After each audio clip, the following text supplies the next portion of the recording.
నిన్న ఏదైతే కమాన్పూర్కు సంబంధించిన మాజీ జెడ్పీటీసీ పుట్టా మధు నిన్న ఓడేడు బ్రిడ్జి కాడికి పోయి పెద్ద పెద్ద సిపాయి మాటలు మాట్లాడాడు. ఆయన ఏమంటాడంటే, నేను ఎమ్మెల్యేగా ఉన్నప్పుడు కేసీఆర్ గారితో మాట్లాడి 50 కోట్ల రూపాయలకు బ్రిడ్జి శాంక్షన్ తెప్పించిన, నేను ఎమ్మెల్యేగా ఉన్నప్పుడు శాంక్షన్ అయింది ఈ బ్రిడ్జి 3% లెస్ ఉండే, కాంట్రాక్టర్లకు బ్రిడ్జిలో ఏం మిగిలాయి, కొద్ది పర్సెంట్ నష్టం ఉంటుంది, అవగాహన లోపంతో అనుకోకుండా చిన్న చిన్న పొరపాట్లతోటి కూలింది, ఇవాళ మళ్ళీ కూలిపోయింది, దీనికి శ్రీధర్ బాబును నైతిక బాధ్యత వహించాలంటుడు. నేను సూటిగా స్పష్టంగా పుట్టమధును అడగదలుచుకున్నా, మాజీ జడ్పీటీసీని, నువ్వు నీ ఏదైతే కాల పరిమితి 10 సంవత్సరాల రాక్షసత్వ కాల పరిమితి ముగిసిందని కమాన్పూర్ మండల ప్రజలతో పాటు మిగతా నియోజకవర్గం అంతా సంతోషంలో మునిగి ఉంది. నువ్వు మళ్ళీ మబ్బెపెట్టి ఆకాశం మీద ఉమ్మేసే ప్రయత్నం చేయదలుచుకున్నావు.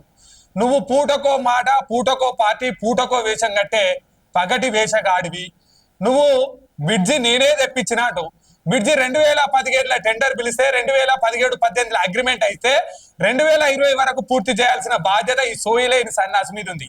నేను ఎందుకంటానంటే, నేను మాటలు అనద్దనే అనుకున్నాం మేము, కానీ నువ్వు అక్కడికి వెళ్ళి చవట దద్దమ్మ అంటున్నావు. చవటలు ఎవడైతాడు?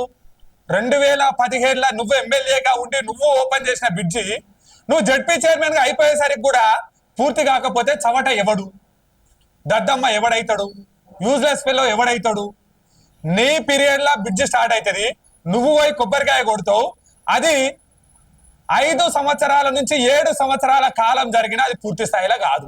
ఎందుకు కాలేదు అంటే కలెక్షన్ కరప్షన్ కమిషన్. ఇకపోతే ఏం చెప్తావు?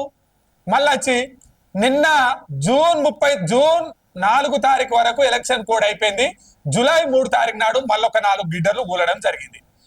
జూన్ 4 తారీఖు నుంచి జూలై 4 మధ్యలో 2 సార్లు ఆర్ఎన్బికి సంబంధించిన ఈఎన్సీని, ఆర్ఎన్బి వ్యవస్థకు సంబంధించిన ఎస్సీ గారిని, ఆర్ఎన్బి వ్యవస్థకు సంబంధించిన ఈ గారిని అక్కడికి 2 పర్యాయాలు పర్యవేక్షణకు పంపించి సంబంధిత కాంట్రాక్టర్ కి కింద ఉన్న ప్లేట్లు తీయాలని చెప్పి సంబంధిత కాంట్రాక్టర్ కి షోకాజ్ నోటీసులు ఇవ్వడం జరిగింది కాంగ్రెస్ పార్టీ ప్రజాప్రభుత్వం ఆధ్వర్యంలో. మా చిత్తశుద్ధి అది. నువ్వు త్వరితగతిన పూర్తి చేయాలి, లేకపోతే బ్లాక్ లిస్ట్ పెడతామని నోటీస్ ఇవ్వడం జరిగింది.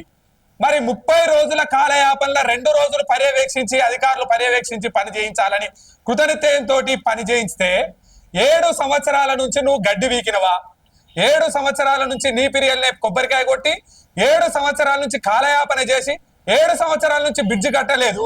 7 సంవత్సరాల నుంచి నువ్వు తొంగని పండుకొని నీ ప్రభుత్వ భయంలో నువ్వు జడ్పీ చైర్మన్ గా ఉంటావు, నువ్వు మంత్రిని ఎమ్మెల్యేగా ఉంటావు, మంత్రిని బీఆర్ఎస్ పార్టీ నియోజకవర్గ ఇన్ఛార్జ్ ఉంటావు, నువ్వు నీ నాయకుడు వచ్చి కేసీఆర్ వచ్చి ఇక్కడ గుర్తు చేసుకొని బ్రిడ్జి కంప్లీట్ చేస్తామన్న సన్నాసులు మీరు దద్దమ్మ అని మాట్లాడితే చూసే జనాలకు నవ్వస్తా ఉంది.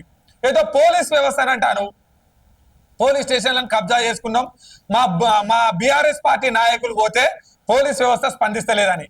ఏడనా అని బీఆర్ఎస్ నాయకులు వేయింది, ఏ పోలీస్ స్టేషన్కి పోయిర్రు, ఏ పిటిషన్ అయితే తీసుకోలేదు. పోలీస్ వ్యవస్థ ఇవాళ అత్యంత స్ట్రాంగ్ గా ఉన్నది. మంతని నియోజకవర్గంలోని ప్రతి పోలీస్ బాటమ్ టు టాప్, కింది స్థాయి నుంచి కమిషనర్ వరకు మంత్రి నియోజకవర్గంలోని ప్రతి పోలీస్ వ్యవస్థ ఈ ప్రాంత అభివృద్ధి కోసం, ఈ ప్రాంత సంక్షేమం కోసం, ఈ ప్రాంత శాంతి భద్రతల కోసం వ్యక్తిగతంగా కూడా పనిచేయాలన్న లక్ష్యంతో పనిచేస్తా ఉన్నారు. నీలాగా చుట్టాలను తెచ్చుకొని బూట్లు నాగించుకునే పని చేసినమేంది మేము? నీలాగా చుట్టాలను ఈడో చుట్టాన్ని ఆడో చుట్టాన్ని బూర్మిఠాయిలు అమ్మేటోని దగ్గర కూడా పైసలు తీసుకొని, బియ్యం అమ్మేటోని దగ్గర కూడా పైసలు తీసుకునే వ్యవస్థకి ఇట్లా చేసినమేంది? నీ శాంతి భద్రతలు ఏడుండేనే? శ్రీరామ్ రంగా డెత్ కేసు ఏమైంది? లాకప్ డెత్ది. మధుకర్ హత్య కేసు ఏమైంది? కోడిని కోసినట్టు, మేకను కోసినట్టు వామన్ రావు దంపతుల హత్య కేసు ఎవరి పీరియడ్లో జరిగింది? నువ్వు పోలీస్ వ్యవస్థ గురించి మాట్లాడితే దయ్యాలు వేదాలు వల్లించినట్టుంటాయి. ఇంకా పోతే ఏం చెప్తానవంటే మాట్లాడు రాదనుకుంటాను ఏంది? నువ్వు ఈ హయాంలా బ్రిడ్జి టెండర్ పిలుస్తావు, నీ హయాంలా బ్రిడ్జి కడతావు, నీ హయాంలా బ్రిడ్జి పూర్తి స్థాయిలో కాదు. 7 ఏళ్ల నుంచి కాలయాపన చేసి ఇప్పుడు వచ్చి శ్రీధర్ బాబు సీన్ బాబు అంటానవేందా? శ్రీధర్ బాబు సీన్ బాబు పేరు చేయకపోతే నీకు చలనం లేదా? నిద్ర రాదా? ఒక్క పూట కూడా వాళ్ళ పేరు జపించేది నీకు కొద్దిలన్నా ఏం అనిపించదా? ఏం చేసిర్రా వాళ్ళు? రాత్రి బావులు కష్టపడతా ఉన్నారు. రివ్యూ లేదంటానవేది? మొన్న కాదా ఎలక్షన్ కోడ్ అయిపోయిన తర్వాత నీ మంత్రికి కొత్త కలెక్టర్ని తీసుకొచ్చి మంత్రి రివ్యూ మీటింగ్ పెట్టింది. సోయి లేదా? కళ్ళు కనవాలే? పెద్ద పిల్ల కదా రివ్యూ మీటింగ్ పెట్టి 130 కోట్ల రూపాయలు గంగా మన గోదావరి నది మీద మంత్రి నుంచి శివారం వరకు బ్రిడ్జి శాంక్షన్ తెప్పించింది. గుర్తు లేదా? రివ్యూ మీటింగ్ పెట్టే కదా, ఇద్దరు కలెక్టర్లతో రివ్యూ మీటింగ్ పెట్టే కదా ఈ కాన్స్టిట్యూన్సీ కి సంబంధించి 40 కోట్ల ఈచేస్ నిధులు తీసుకొచ్చింది. సోయి కనబడతలేదా? నీకు కళ్ళు కనబడతలేవా? లేకపోతే ఏదైనా మంచి డాక్టర్ చూపించుకుంటావా? నీకు మతి భ్రమించి నువ్వు గజని లెక్క అయ్యి, గజనీ మది లెక్క అయ్యి పూటకో మాట మాట్లాడతాను. నీ పూటకో మాట మాట్లాడేది ఇంకేదో చెప్తున్నావు. ఆ లారీల సంగతి, తాత ముత్తాతల ఇసుక బరాబర్ మేము అన్నాం, బరాబర్ ఇప్పుడు కూడా అంటాను. తాత ముత్తాతలకు సంబంధించిన మంత్రి సంపదను అడ్డమైన పందికొక్కు లెక్క నువ్వు, నీ నైనాయిలు, నీ చెంచాగాళ్ళు ఇసుక కోరిల మాటున, లారీల మాటున ఇష్టం ఉన్న రీతిలో ఓవర్లోడ్ తోటి వేసుకుంటా పోయి అడ్డొచ్చిన మనుషుల్ని నీ లారీ చక్రాల కింద తొక్కించుకుంటా పోతే వాస్తవమే. అప్పుడున్న పోలీస్ వ్యవస్థ పట్టించుకోలే, మేం పట్టించుకున్నాం, మేధావులు పట్టించుకున్నారు, చదువుకున్న వాళ్ళు పట్టించుకొని నీ లంగా లఫంగి పనుల గురించి మేమే ప్రెస్ మీట్లు పెట్టినాం. నీ లంగా లఫంగు పనులను అడ్డుకున్నాం, నీ లారీలను అడ్డుకున్నాం, నీ ఏదైతే గవర్నమెంట్ కు ట్యాక్స్ కట్టకుండా వ్యక్తిగతంగా లాభాపేక్షతోటి నువ్వు చేసిన దొంగ పనులను అడ్డుకొని తీరినాం.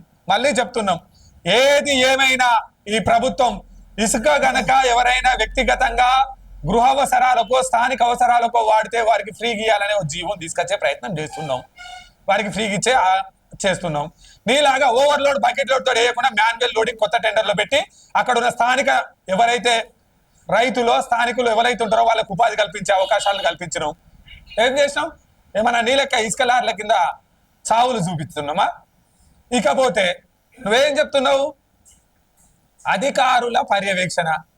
మాకన్నా అధికారుల పర్యవేక్షణ ఎక్కడుందా? 7 సంవత్సరాలు ఇంట్లో వండుకొని మరి 3 గంటలు కూలిపోయినప్పుడు మేము మా నాయకులు పేరు కదా, మరి నువ్వెందుకో పోలే? ఎందుకో పోలే? నువ్వే కొబ్బరికాయ కొడుతుంది, నువ్వే శంకుస్థాపన చేతివి, నువ్వే రిబ్బన్ కటింగ్ చేతివి, పెద్ద పెద్ద మాటలు మాట్లాడతావు. ఏందా నువ్వు మాట్లాడేది?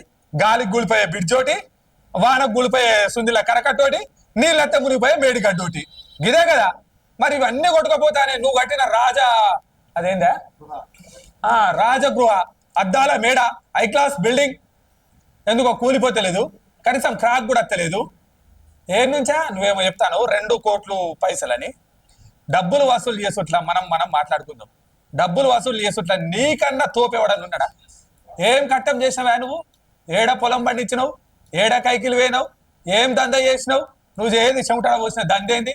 ఏం నుంచి వచ్చినాయా నీకు 3 కోట్ల బిల్డింగ్లు, 5 కోట్ల బిల్డింగ్లు, 20 కోట్ల బిల్డింగ్లు, హంగు ఆర్భాటం లగ్జరీ కార్లు, సిబ్బంది కథ కార్ఖానా ఎక్కడి నుంచి వచ్చినాయి?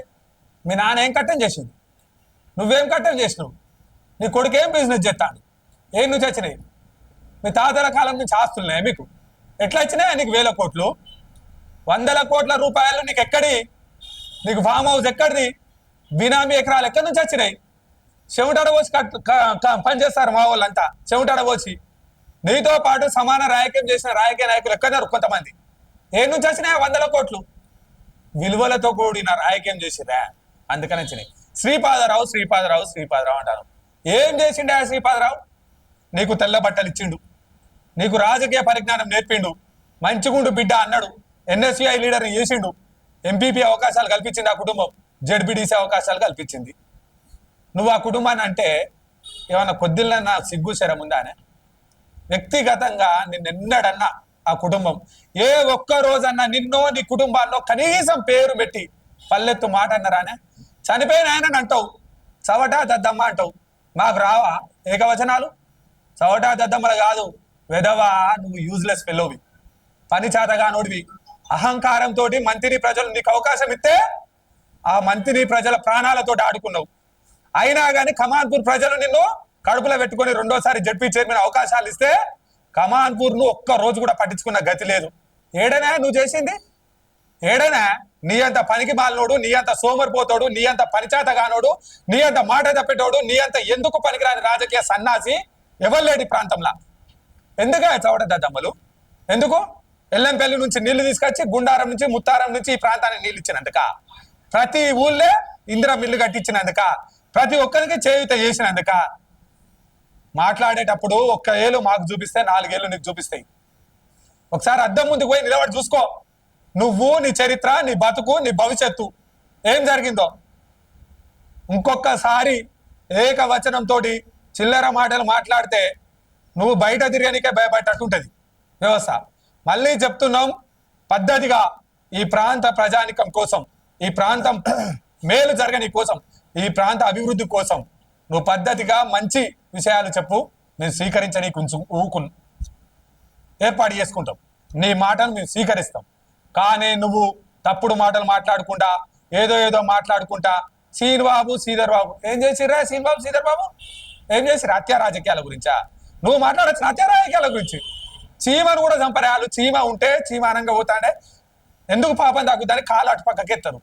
నీ లెక్కనే మనుషులను చంపుడు, మనుషులను కొట్టుడు, మనుషులను కోసుడు, అడ్డమత్త తొక్కుతానుడు, ఇదేనేది 50 ఏళ్ళ రాజకీయ నాయకులల్లా, 50 ఏళ్ళ రాజకీయ చరిత్రల, మంత్రి రాజకీయ చరిత్రల మంత్రిల గుడి కట్టించిర్రు, బడి కట్టించిర్రు, రోడ్డు కట్టించిర్రు, ఇల్లు కట్టించిర్రు, లైట్ పెట్టించిర్రు. కానీ ఎక్కడ మర్డర్లు, రేపులు, మానభంగాలు, హత్యా రాజకీయాలు, రౌడీజాలు, రాక్షసత్వాలు చేయలే. పద్ధతిగా మంచిగా ఇకనైనా మంత్రి ప్రజల మేలు కోరే ప్రయత్నం చెయ్యి. శని వేయింది, జడ్పీటీసీ కాలం వేయిందని కమాన్పూర్లో సంబరాలు జరిగినాయి. నీకు అది చూసి మతి భ్రమించినట్టుంది. ఏదైనా మంచి సైకియాట్రిస్ట్ చూపించుకో, మంచిగా ఉండు, మంత్రి ప్రజల మనసు గెలువు. పిచ్చి పిచ్చి మాటలు మాట్లాడితే ఊకో.